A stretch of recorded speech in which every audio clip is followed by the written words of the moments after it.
नमस्कार दोस्तों, आप जुड़े हुए हैं अपने दोस्त कांतिलाल आदिवासी के साथ। कोटड़ा टाइम्स न्यूज़ चैनल में आपका बहुत बहुत स्वागत है। और फिलहाल मैं पहुंच चुका हूं बाखेल पंचायत के डेगरी फले में, जहां पर एक युवा है, उनसे मैं बातचीत करना चाहूँगा। नमस्कार। नमस्कार भाई। क्या नाम है आपका? मेरा नाम अशोक कुमार बुम्बरिया है। पिताजी का नाम? राजूलाल बुम्बरिया। माताजी? माताजी का नाम हंती देवी। तो अशोक जी, ये सुनने में आ रहा है कि आप अभी अभी जो पहली बार इस डेगरी फले के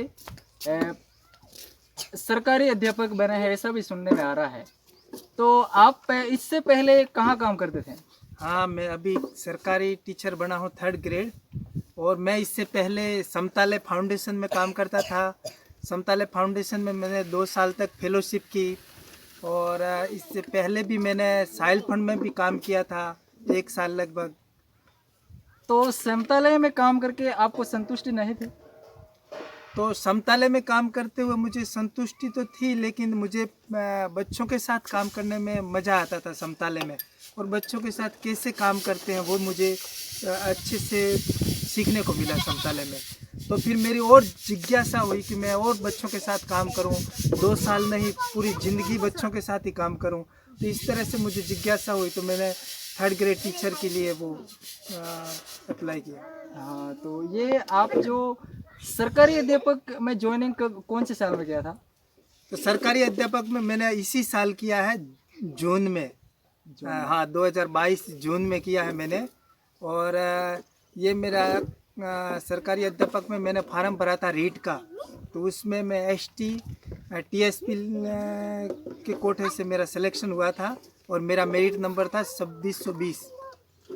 बढ़िया। लेकिन आपने कहा कि बच्चों के साथ पूरी जिंदगी में काम कर सकता हूँ, तो बच्चों के साथ तो आप समतले से भी काम कर सकते थे। मतलब जो सरकारी, मतलब सरकारी अध्यापक बनने का जो ये जज्बा का जुनून आपके अंदर कैसे जगा? तो मेरे अगर सरकारी अध्यापक का बनने का जुनून था, वो मुझे यहाँ से जगा कि मैं जब NGO से या पढ़ाने स्कूल में जाता था काम करने के लिए, तो वहाँ पर मैं सरकारी अध्यापकों को देखता था। तो उनसे बात करता, उन्होंने कहा कि आप STC कर लो और आप अध्यापक बन जाओगे। तो एक हेमंत जी थे, डेगरी फला में टीचर थे, खेरवाड़ा डूंगरपुर के थे। तो उन्होंने मुझे बताया कि आप STC कर लो, इसके बाद और फिर आपका रीट दे सकते हो और आप अध्यापक के लिए पात्र होंगे।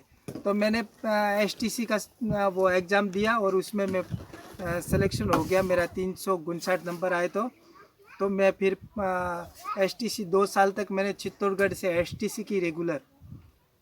तो इसका मतलब जो बाहर से जो सरकारी अध्यापक आते थे, उनसे आपको प्रेरणा है, जो सरकारी टीचर का जुनून है वो उन्हीं से, मतलब ये प्रेरणा जो है मिली थी, नहीं? हाँ सर।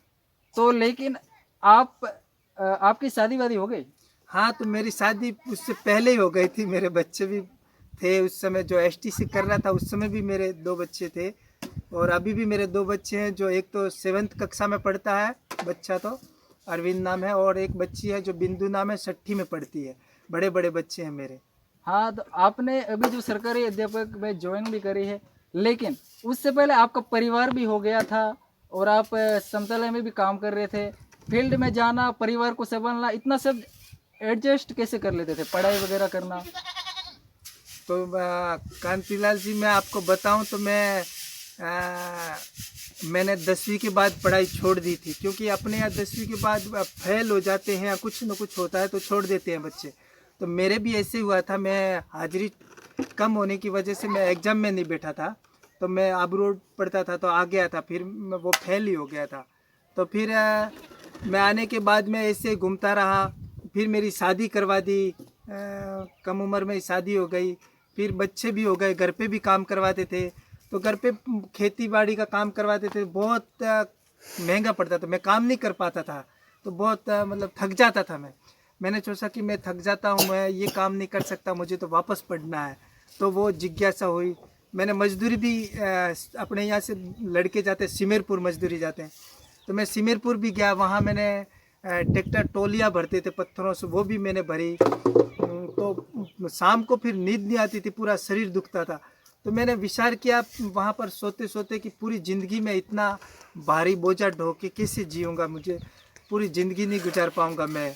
तो ऐसा सोच के मैंने सोचा कि मुझे वापस पढ़ना है, चाहे मैं अध्यापक बनूं या कुछ भी बनूं, लेकिन मुझे वापस पढ़ना है। आने के बाद मैंने 10th ओपन से दी थी मैंने, क्योंकि उस समय 10वीं फेल को किसी भी स्कूल में एडमिशन नहीं देते थे, क्योंकि फेल आदमी आएगा स्कूल में तो हमारा रिजल्ट ख़राब करेगा यूँ करके। तो मैंने ओपन से भरा था और मैंने ओपन से 10th पास की। और 10th पास करने के बाद में फिर मैंने सीनियर स्कूल में कोटड़ा पूछा कि क्या सर मुझे 11वीं में रेगुलर में एडमिशन मिलेगा है। तो सर ने कहा कि प्रिंसिपल साहब से पूछो। तो वहाँ पर एक फतेह सिंह ग्रासिया नाम के प्रिंसिपल थे, उनसे मैंने पूछा कि सर मुझे क्या रेगुलर 11वीं में एडमिशन मिलेगा। अब 4 साल तक मैं घर रहा, शादी हो गई और रेगुलर जाने में मुझे झिझक हो रही थी। मेरी वो पढ़ने की ललक भी टूट चुकी थी, हेड राइटिंग बिगड़ गई थी, स्पीड कम हो गई थी लिखने की। फिर भी मैंने 11वीं में एडमिशन लिया और 11वीं में रेगुलर पढ़ा और 12वीं भी मैं रेगुलर पढ़ा और 57% से मैं 12th पास कर ली राजस्थान बोर्ड से। बहुत बढ़िया। इतना बड़ा परिवार हो जाने के बावजूद भी, इतनी सारी जिम्मेदारियां उठाने के बावजूद भी आपने पढ़ाई जारी रखी और आज आप इस लेवल पर पहुंचे हो। तो पहली बार आपकी ज्वाइनिंग कौन सी स्कूल में हुई थी? मेरी पहली बार ज्वाइनिंग आंजनी स्कूल में हुई थी। तो आपका सब्जेक्ट कौन सा है? हाँ, तो यूँ बताएं कि 3rd ग्रेड में कोई स्पेसिफिक सब्जेक्ट नहीं होता है, जनरल सामान्य टीचर है, जो भी सब्जेक्ट स्कूल से मिलेगा वो पढ़ाएंगे। लेकिन मैंने हिंदी में मेरा भाषा में ज़्यादा पकड़ है, भाषा बच्चे कैसे सीखते हैं, तो मैं हिंदी पढ़ा लेता हूँ बच्चों को। बहुत बढ़िया। लेकिन आप वहाँ पर कौन सी क्लास के बच्चों को पढ़ाते हो? तो वो स्कूल पूरी एक उच्च प्राथमिक है, तो 8th तक पढ़ाना होता है सबको, क्योंकि टीचर से हैं और उच्च प्राथमिक के टीचर एक ही है जो मैथ और गणित के हैं, दिनेश जी। तो फिर हम सब मिलकर सभी कक्षाओं को देखते हैं, 1ली से 8वीं तक। तो डिग्री फले कि आप आदिवासी इलाके के पहले शिक्षक हो या पर कोई और युवा है ऐसा? तो यहाँ पर और भी युवा है जो अभी स्ट्रगल कर रहे हैं, तैयारी कर रहे हैं, शिक्षक बनने के लिए हो या कोई और नौकरी के लिए। तो यहाँ पर डिग्री फला में एक उदयलाल जी है, वो 2nd लेवल की तैयारी कर रहे हैं। और भी है जो देवीलाल सरपंच है, उनके लड़के हैं, तो वो भी 3rd ग्रेड की तैयारी कर रहे हैं। तो कई सारे युवा हैं अपने आदिवासी इलाके के जो शादी हो जाने के बाद, बीए फाइनल के बाद उनका जो जुनून है वो टूट जाता है और इधर उधर भटकते रहते हैं। तो आप सर इन अपने आदिवासी इलाके के युवाओं को क्या मैसेज देना चाहते हैं इस वीडियो के माध्यम से कि वो किस तरह से पढ़ाई करें और जिस तरह आपने सरकारी टीचर पद हासिल किया है उसी तरह वो भी हासिल कर सके? तो मैं तो अपने दोस्तों को, अपने यहाँ के युवाओं को जो सरकारी टीचर के लिए तैयारी कर रहे हैं या कोई भी किसी भी जॉब की तैयारी कर रहे हैं, क्योंकि अपने इस समाज में या अपने इस गांव में आसपास में कोई भी बहुत कम नौकरी में लगे हुए हैं। अपने जितने भी टीचर अब बाहर से आ रहे हैं तो वो छुट्टियों में घर भी जाते हैं। तो मैं तो यहाँ से जितने भी लड़के अपने तैयारी कर रहे हैं उनको ये कहूँगा कि कुछ लोग होते हैं जो हमें डीमोटिवेट करते हैं, जैसे इतना पढ़े हैं, वो तो नौकरी नहीं लगते, आप क्या नौकरी लगोगे। तो ऐसे डीमोटिवेट करते हैं। तो उन नकारात्मक सोच से बाहर निकल के सकारात्मक सोचें और ये सोचें कि हम ज़रूर कुछ न कुछ नौकरी में हासिल करेंगे। और तैयारी करते हुए हमें कई बार ऐसा लगता है कि बड़ी बड़ी किताबें हैं, उबाऊ लगता है कि ये कब पढ़ेंगे, कितनी तैयारी करेंगे, क्योंकि सिलेबस बहुत लंबा चौड़ा होता है तो अपने लड़के बैठ नहीं पाते हैं। तो अगर हमें नौकरी लगने का जुनून है कि मुझे नौकरी लगना ही लगना, 100% मुझे नौकरी लगना है, तो उसको हमें दबा के बैठ के पढ़ना पड़ेगा, रीडिंग लगानी पड़ेगी, पूरे कोर्स को कवर करना पड़ेगा। शायद कोई भी आदमी को पूरा वो कोर्स होता है वो याद नहीं रहता, मुझे भी पूरा कोर्स याद नहीं होगा, लेकिन मैंने पूरे कोर्स को एक बार रिवीजन किया, दूसरी बार रिवीजन किया, तो फिर थोड़ा बहुत याद रहता है। तो हम अगर एक बताऊं तो जैसे हम किसी जगह जाते हैं तो एक बार जाते हैं तो वो जगह है, उस जगह के बारे में हमें थोड़ा थोड़ा याद होता है। हाँ, और अगर उस जगह हम 2 बार जाते हैं तो हमें अच्छी तरह याद होता है। अगर उस जगह हम 3 बार जाते हैं तो वो जगह बिल्कुल अच्छी तरह से याद होता है।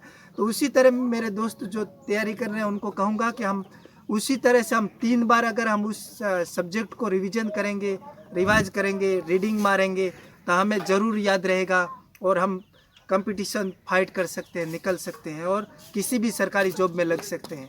बहुत बहुत धन्यवाद सर, आपसे मिलकर हमें भी बहुत खुशी हुई। और दोस्तों ये थे अशोक जी डेगरी फले से, बाखेल पंचायत के रहने वाले, जो डेगरी फले के प्रथम गवर्नमेंट टीचर 3rd ग्रेड के। और इनके साथ इनसे हमने ज्ञान भी कई बार हासिल किया, उनके हम शिष्य भी रह चुके हैं और हमें भी बहुत अच्छा लगा कि आज हमारे गुरुजी सरकारी पद हासिल कर चुके हैं। तो मैं भी यही कहना चाहूँगा कि आप इस वीडियो को इतना फैलाएं कि अपने हर आदिवासी इलाके के अंदर हर कोने कोने में फैल जाना चाहिए। और हमें भी बहुत अच्छा लगा इस गुरुजी से मिलकर। बहुत बहुत धन्यवाद। धन्यवाद।